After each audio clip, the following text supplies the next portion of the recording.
खरं म्हणजे मला पण आता जरा थोडीशी ऑपरेशन नंतर अडचण होते, नाहीतर धाराशिवकरांना मला साष्टांग दंडवतच घालायचंय. कारण तुम्ही तुमची निष्ठा ढळू दिली नाही. बाकी इकडे तिकडे गद्दारी झाली, अगदी परांड्यामध्ये सुद्धा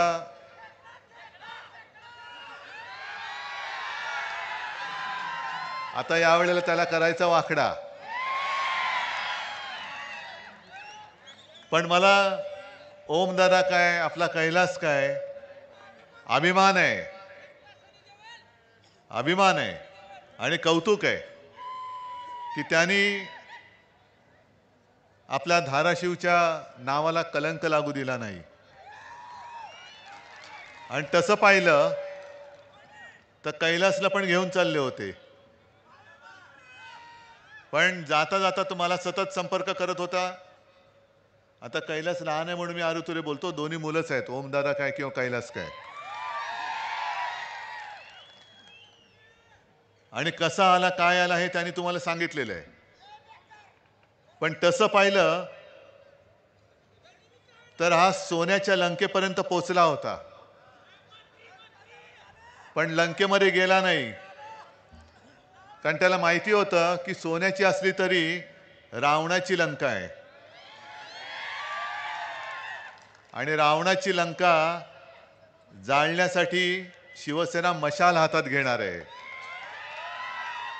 म्हणून तो परत आला, नाहीतर यांनी पण घेतले असते 50 खोके. पण कधी म्हणजे जो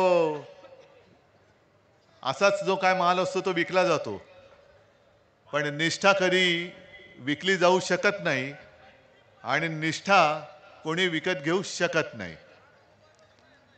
आज तसं पाहिलं तर मला जास्त काय बोलण्याची गरज नाही, कारण तुम्ही सगळे ठरवून आलेलाच आहात. आणि इथून मला जायचं बार्शीला, आणि मगाशी बघितलं एवढे प्रवेश चाललेत, एवढे प्रवेश चाललेत की जणू काय कुठलं धरणच फुटलंय आणि हा सगळा भगवा लोंढा आपल्याकडे येतोय. आणि याच गोष्टीचं मला आश्चर्य पण वाटतं आणि अभिमान पण आहे, कारण भाजपाने सगळं मला संपवायचा प्रयत्न आज सुद्धा चाललेला आहे. आणि मी जो काही आहे तो केवळ आणि केवळ तुमच्याच भरोशावरती आहे. तुम्ही जोपर्यंत मला साथ सोबत द्याल तोपर्यंत माझं अस्तित्व आहे, आणि तुम्ही जेव्हा माझा हात सोडाल तेव्हा मी अस्तित्वात राहणार नाही. मोदी शहा मला संपवू शकत नाही. माझं संरक्षक कवच हे माझ्या आई जगदंबेने तुमच्या रूपाने मला दिलेलं आहे.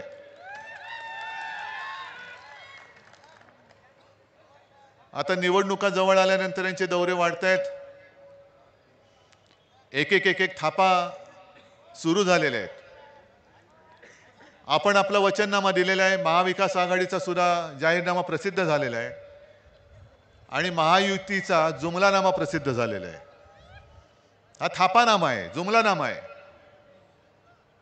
म्हणजे महिलांना 1500 रुपये देत आहेत, शेतकऱ्यांना कर्जमुक्त करणार असं म्हणतायत. पण हे कधी म्हणाले? निवडणुकीमध्ये तुम्ही पेकाटात लात घातल्यानंतर यांना कळलं. आधी का नाही केलं? महिलांना 1500 रुपये हे जेव्हा तुम्ही गद्दारी करून माझं आपलं हक्काचं सरकार पाडलं त्याच वेळेला का नाही केलं की पहिल्याच फटक्यामध्ये जसं मी केलं होतं. नागपूरचं मुख्यमंत्री म्हणून माझं एकच अधिवेशन झालं आणि मंत्रिमंडळामध्ये सगळं मंत्रिमंडळ नव्हतंच, आम्ही जेमतेम 7 मंत्री होतो. अजित पवार पण मंत्री झालेलेच नव्हते तेव्हा, आणि 7 जणांचं मंत्रिमंडळ असताना देखील कोणी न मागता मी माझ्या शेतकऱ्याला 2 लाखापर्यंत पीक कर्ज मुक्त करून दाखवलं होतं. 10 रुपयामध्ये शिवभोजन दिलं. मग मी पण जर का राजकारणी असतो तर मी सुद्धा केलं असतं ना, की बघू ना निवडणूक आल्यानंतर थापा मारायला काय जाते. पण थापा मारणं माझ्या रक्तामध्ये नाहीये. जे बोलेन ते करेन, आणि जे करणार असेल तेच बोलेन नक्कीच. आता आहे ना 1500 रुपये त्यांना महिलांची आठवण आली, 3 लाख रुपयापर्यंत कर्ज. अरे तुम्ही काय करताय? मोदी म्हणाले होते शेतकऱ्याचं उत्पन्न दुप्पट होईल. किती शेतकऱ्यांचं उत्पन्न दुप्पट झाले? 15 लाख रुपये किती जणांच्या खात्यात आलेत? अच्छे दिन किसके आए बताओ जरा. बरोबर आहे, अदानीचे अच्छे दिन आलेत, बाकीचं सगळं काळे दिन आहेत. दुर्दैवाने जसं धाराशिवकरांनी एक धाडस दाखवलं तसं आणखीन थोडं महाराष्ट्राने नक्कीच धाडस दाखवलंच. पण मला स्वतःला शिवसेना म्हणून एक 5-7 जागा कमी पडल्या आणि इतरत्र सुद्धा देशाने आणखीन त्यांच्या 25-30 जागा खाली केल्या असत्या ना, तर मोदी बुवा आज हिमालयात दिसले असते. दुर्दैवाने पुन्हा पंतप्रधान झाले. म्हणजे जे आपण आपल्या पहिल्या वर्षी करून दाखवलं होतं, अरे द्यायचंय तर दिलखुलासपणाने द्या, चोरीमारी कशाला करताय. आज सुद्धा मी सगळ्यांना विचारतो, सोयाबीनचे शेतकरी किती आलेत? सोयाबीन पिकवणारे आलेत ना? मग आत्ता तुम्हाला भाव जास्त मिळतोय का आपल्या काळामध्ये जास्त मिळत होता? मिळत होता ना. हमी भाव, हमी भाव, हमी भाव. अरे गद्दारांना 50 खोके देताना लाज नाही वाटत? आणि माझा शेतकरी जो मर मरतो, कष्ट करतो, राब राबतो, सोनं पिकवतो आणि त्या सोन्याची किंमत तुम्ही मातीमोल करता. मी 2-3 दिवसापूर्वी विदर्भात होतो आणि तिथले उमेदवार राहुल बोंद्रे त्यांनी तर एक विचित्र गोष्ट सांगितली.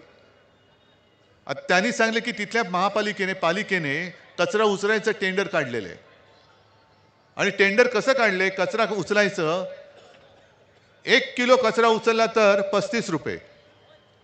मग 1 किलो सोयाबीनला किती रुपये आहेत? किती?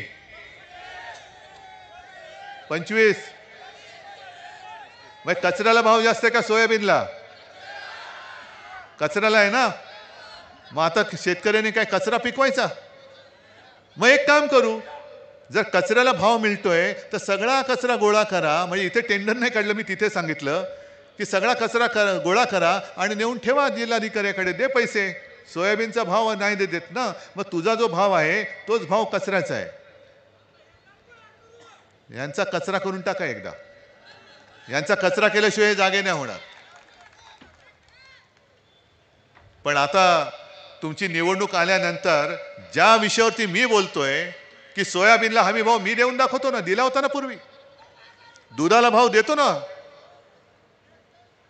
जो शेतकरी अन्नदाता म्हटल्यानंतर अन्नदाता देवो भव, त्या देवाला तुम्ही किंमत देत नाही आणि मग मंदिरामध्ये जाता, मग सगळ्या मतदारांकडे जाता.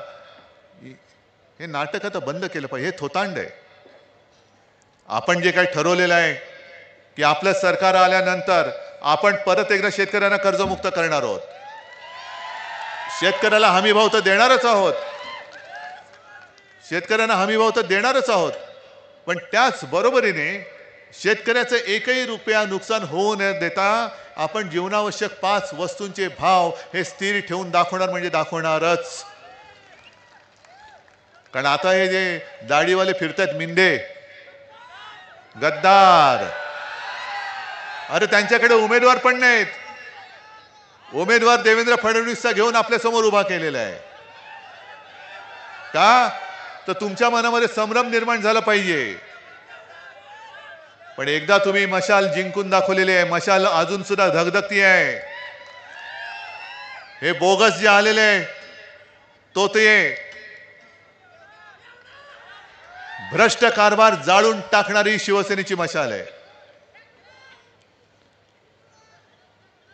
मगाशी कैलासदादा जो सांगत होता, अमित शहानी जाहीरच केलेलं आहे की या वेळेला देवेंद्र फडणवीस मुख्यमंत्री होणार. तुम्हाला देवेंद्र फडणवीस मुख्यमंत्री पाहिजे तर जरूर द्या. देवेंद्र फडणवीसला मुख्यमंत्री करा आणि महाराष्ट्र गुजरातच्या पायी वाहून टाका. काय महाराष्ट्र म्हणून काय अभिमान, स्वाभिमान, अस्मिता काय आहे की नाही आम्हाला? आम्ही 5 जीवनावश्यक वस्तूंचे भाव स्थिर ठेवणारच आहोत. सरकारी कर्मचाऱ्यांना सुद्धा जुनी पेन्शन योजना लागू करणार आहोत. माझ्या आशा आणि अंगणवाडी सेविकांना सुद्धा, महिलांना सुद्धा वाढीव मानधन देणार आहोत. मान तर देणार पण मानधन पण देणार. अनेक गोष्टी आपण करणार आहोत. पण यांच्याकडे बोलण्यासारखे मुद्दे नाही आहेत. आज मी बघत होतो, मला तिकडनं म्हणजे मी औस्यावरनं उमरग्याला यायला निघालो, हेलिकॉप्टरला उडायला परवानगी नाही. का नाही? मोदीजी लँड होत आहेत. म्हटलं त्यांना जमिनीवरती आणायचंच आहे. खूप उंच उडत आहेत, खूप उंच उडत आहेत. त्यांना त्यांचं लँडिंग करावंच लागेल. पण ही जी काय मस्ती आहे की फक्त तुम्ही प्रचाराला येताना तुमच्यासाठी सगळ्या सुविधा आहेत. एअरपोर्ट, माझा संबंध पण नाही सोलापूर एअरपोर्टशी. मी कुठून येत होतो, गावात औस्यातनं उमरग्यात येत होतो. पण संपूर्ण आसमंत ही जशी नाकाबंदी लागते तसं उड्डाणबंदी, उड्डाणबंदी. मग माझ्या बॅगा काय तपासतायत, हेलिकॉप्टर उडायला परवानगी विलंब काय करतायत. म्हणजे विलंब एवढ्यासाठी की तुम्ही सगळी माणसं जमलात ना, तुम्ही कंटाळून निघून जावं.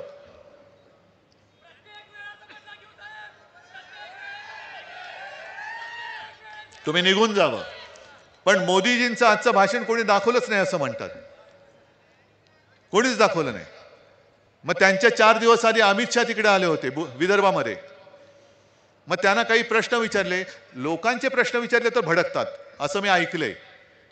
आणि मग त्यांनी मला काही आव्हान दिलं. आज सकाळी येताना मी मुलाखत दिली, ती आता चालली असेल TV9 वरती, की त्यांनी मला प्रश्न विचारले की उद्धवजी, काश्मीरमधलं 370 कलम हटवलं, त्या 370 कलम हटवायला ज्यांचा विरोध होता त्या काँग्रेस बरोबर तुम्ही कसे बसलात. आणि मी त्यांना उत्तर दिले की अमितजी, 370 कलम हटवताना शिवसेना तुमच्या सोबत होती, हे का विसरलात, हे का विसरलात. पण आम्ही आता काँग्रेसमध्ये तुमच्यामुळे बसायला लागलो. आम्हाला तुम्ही दिलेलं वचन मोडलं, खोटं मला पाडायला निघालात, म्हणून मी तिकडे गेलो. तुम्हाला धडा शिकवण्यासाठी गेलेलो आहे. पण 370 कलम काश्मीरसाठी महत्वाचं होतच आहेच, देशासाठी आहेच. पण निवडणूक कोणती आहे? महाराष्ट्राच्या विधानसभेची. मग तुम्ही जर का शेतकऱ्यांनी मला विचारलं, मी समजा तुम्हाला तुमचा भाजपचा नेता अजिबात आयुष्यात होणार नाही असं समजा माझ्या बाजूला उभे आहेत अमित शहा, आणि मी जसं तुम्हाला सांगतो की मी तुम्हाला हमीभाव देणारच, आणि तुम्ही जर का अमित शहाना विचारलं की आम्हाला सोयाबीनला भाव मिळत नाही, अमित शहा म्हणतील पण काश्मीरमधलं 370 कलम काढलं ना, दुधाला भाव मिळत नाही. अरे काश्मीरमधलं 370 कलम काढलं ना. कापसाला भाव मिळत नाही, पुन्हा तेच काश्मीरमधलं 370 कलम काढलं ना. काय उपयोग काय त्या 370 कलम काश्मीरमधलं काढलं, त्याच्या माझ्या शेतकऱ्याच्या आयुष्यावरती काय परिणाम होणार आहे. तुम्ही 370 कलम काढल्यानंतर असं माझ्या कानावर आलं की फक्त एकाच माणसाने मोठ्या प्रमाणावरती तिकडे जमीन खरेदी केली. कोणी? अदानी. म्हणजे अदानीसाठी तुम्ही 370 कलम काढलात, जनतेसाठी नाही काढलं, तुम्ही काश्मीरसाठी नाही काढलात. बरं 370 कलम काढलं त्याचा अभिमान आहे, नक्की आहे. पण जेव्हा अमित शहा आणि नरेंद्र मोदी या नावाची 2 माणसं या आमच्या देशात आहे हे कोणालाही माहिती नव्हतं, आणि ज्या वेळेला तिकडे काश्मीरमध्ये हिंदू पंडितांवरती अत्याचार होत होता, त्यांच्या हत्या होत होत्या, त्यावेळेला फक्त आणि फक्त शिवसेना प्रमुखांनी काश्मीरी पंडितांना महाराष्ट्रामध्ये आश्रय दिला होता. मोदीजी तुम्ही कुठे होतात? अमित शहाजी तुमची मला वाटतं हातभर शेपूट आत गेली असेल. कुठे होतात तुम्ही? आणि तुम्ही आम्हाला शिकवता.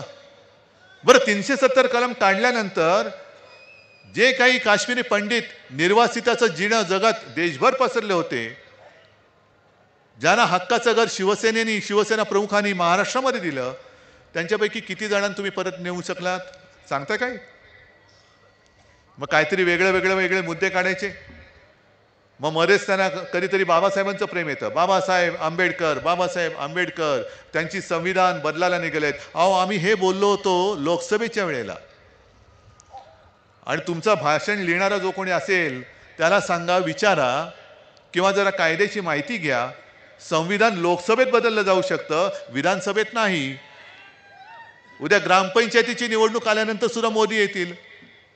यांना ग्रामपंचायतमध्ये हे जिंकले तर हे संविधान बदलतील.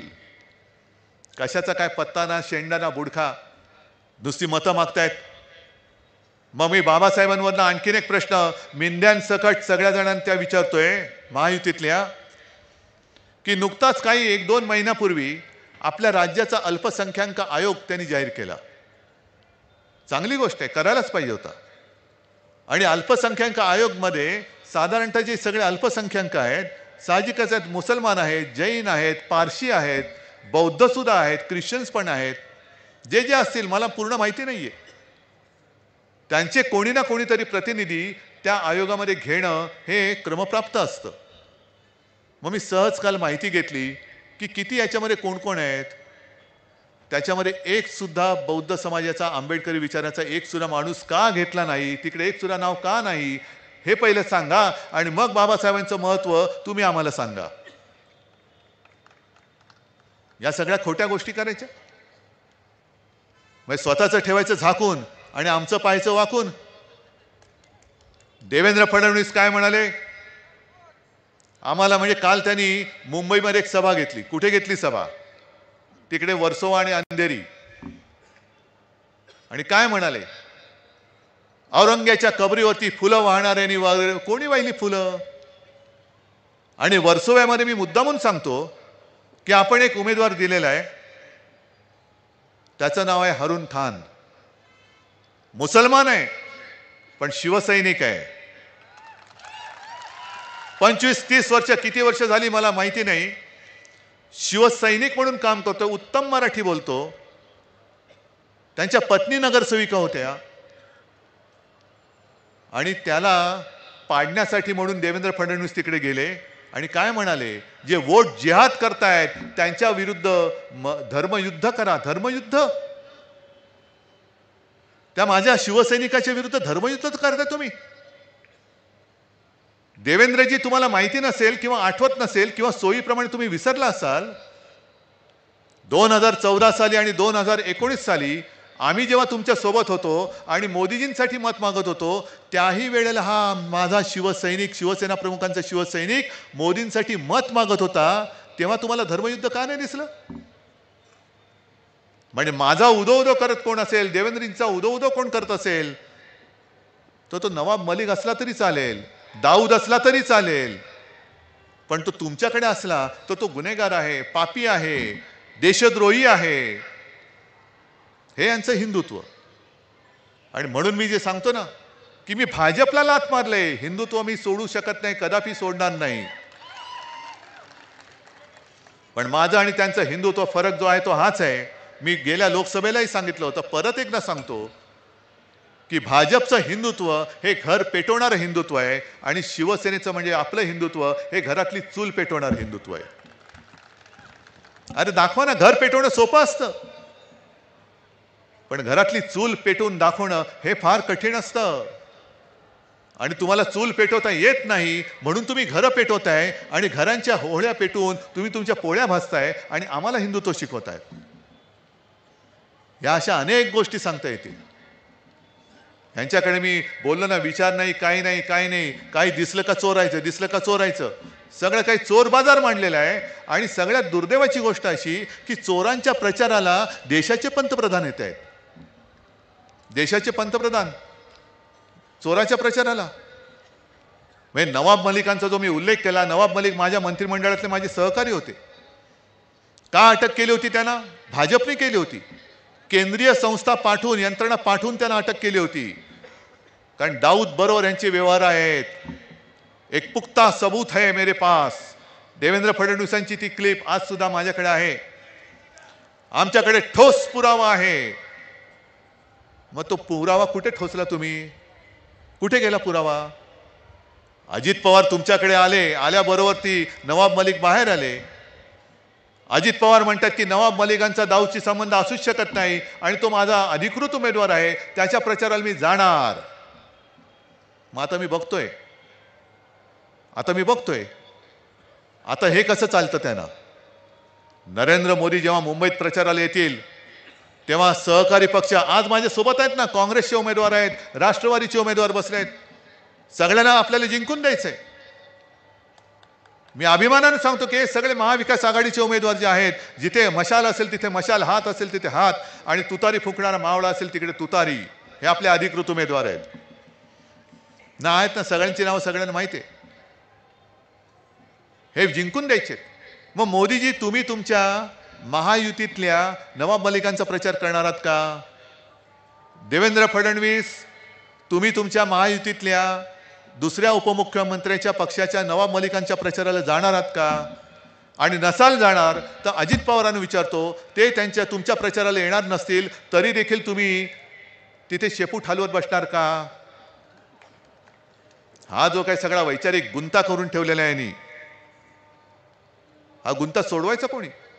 म्हणजे आपल्याला गुंतागुंता करून असं भासवायचं की आपण सगळे खोटे आहोत आणि तेच काय ते खरे. म्हणजे परत एकदा अमित शहानी कुठेतरी परत मला नकलीसेला म्हटलं. मी गेल्या लोकसभेतच बोलले, जो कोणी शिवसेनेला या माझ्या अस्सल शिवसेनेला नकली बोलेल तो बेअकली आहे. अरे ज्या शिवसेनेने तुम्हाला संकट काळामध्ये साथ दिली, सोबत दिली, शिवसेना नसती तर महाराष्ट्रात भाजप वाढला असता? दिली असती भाजपने मतं? अजिबात नाही. आणि म्हणून आज मुलाखत घेताना एकाने पत्रकाराने प्रश्न विचारला, तुम्ही त्यांना काय सांगू इच्छिता? म्हटलं मी कोण बाबा सांगणार, मी तर साधा माणूस आहे. पण माझं ऐकणार तर ते नाहीच आणि ऐकावं अशी माझी इच्छा पण नाही. पण तुम्ही विचारता म्हणून सांगतो की संकट काळामध्ये जो मित्र सोबत राहतो ना, त्याला संपवायचा कधी प्रयत्न नसतो करायचा. कारण संकट येतात आणि जातात. आयुष्यात संकट येणं जाणं चालूच असतं, पण संकट काळामध्ये मित्र सोबत असणे फार महत्वाचं असतं. संकट जातात, ते पुन्हा येऊ शकतात, पण एकदा का मित्र गेला तर पुन्हा मित्र कोणी येऊ शकणार नाही आणि तुमच्यावरती भरोसा कोणी ठेवणारच नाही. उद्या जे तुमच्यावरती संकट येणार आहे त्यावेळेला तुम्हाला कळेल की शिवसेनेसारखा एक दिलदार मित्र तुम्ही गमावलेला आहात. आम्ही तुम्हाला सगळं काही दिलं होतं. पंतप्रधान पद दिलं होतं, मुख्यमंत्री पद दिलं होतं, आणि मी काय मागितलं होतं? तुमचं काय मागितलं होतं? जे माझ्या वडिलांना मी पुत्र कर्तव्य म्हणून वचन दिलं होतं ते वचन पूर्ण करण्यासाठीच तेवढंच मी मागितलं होतं. आणि ते जर का तुम्ही पूर्ण केलं असतं तर आज तुमची जी काही निंदा नालिसी चालले ना, काय तुम्ही बोलता त्यांना? टरबूज असं बोलले नसते तुम्ही ना, फडतूस वगैरे ते म्हणजे असं कोणी बोललं नसतं ना. आता जाऊ द्या, ह्या सगळ्या गोष्टी माहिती आहेत. आणि म्हणून आज आपण महाविकास आघाडी महाराष्ट्र वाचवण्यासाठी म्हणून या मैदानात उतरलेलो आहोत. ही लढाई उद्धव ठाकरेची नाही, शिवसेनेची नाही, ना काँग्रेसची आहे, ना राष्ट्रवादी पवार साहेबांची आहे. ही आम्ही सगळे मिळून लढाई लढतोय, ती आपल्या महाराष्ट्राच्या स्वाभिमानाची लढतो आहोत, अस्मितेची लढतो आहोत. छत्रपती शिवाजी महाराजांच्या पुतळ्यामध्ये सुद्धा यांनी भ्रष्टाचार केला, त्याच्यात सुद्धा पैसे खाल्ले. मग मी तुम्हाला विचारतोय, आपल्या दैवताचा पुतळा भ्रष्टाचाराने पैसे खाऊन उभारला, तो कोसळला, तुम्हाला राग आलाय की नाही आलाय? हा वार, ही जखम, ही महाराष्ट्राच्या जिवारी लागलेली आहे. अरे रस्त्यामध्ये पैसे खाता तुम्ही, सिंचनाच्या प्रकल्पात पैसे खाता तुम्ही, सगळीकडे जाऊ तिथे खाऊ. अगदी मुंबईमध्ये सुद्धा मिंद्यांनी उघड सगळा भ्रष्टाचार करून ठेवलेला आहे. मुंबईच्या महापालिकेची तिजोरी आता खायला लागलेत. पण महाराजांचा पुतळा जो कोसळला तो महाराष्ट्र विसरू शकत नाही. तुमचं सरकार कोसळून दाखवल्याशिवाय महाराष्ट्र आता स्वस्थ बसणार नाही. तुमचं सरकार आम्ही घालवल्याशिवाय स्वस्थ बसणार नाही. आणि म्हणून जास्त बोलत गेलं तर खूप बोलता येईल, पण मला तिकडे दिलीपराव वाट बघत असतील. जसं ओमराजेच्या वेळेला तुम्ही मला शब्द दिला होता तसा कैलासच्या बाबतीत देताय नक्की. आणि मग नुसता कैलासच नाही, तुळजापूर आहे, परांडा आहे, सगळीकडे उमरगा आहे. या लोकसभा मतदारसंघातलं मग औसा पण आला, बार्शी पण आलं.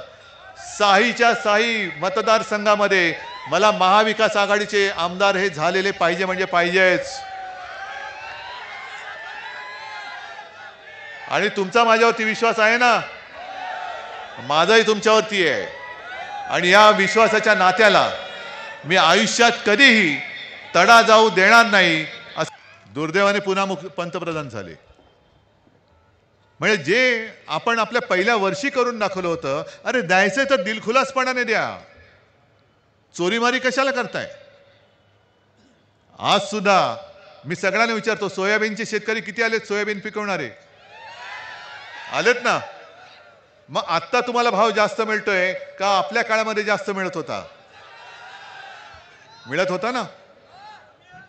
हमी भाव, हमी भाव, हमी भाव. अरे गद्दारांना 50 खोके देताना लाज नाही वाटत? आणि माझा शेतकरी जो मरतो, कष्ट करतो,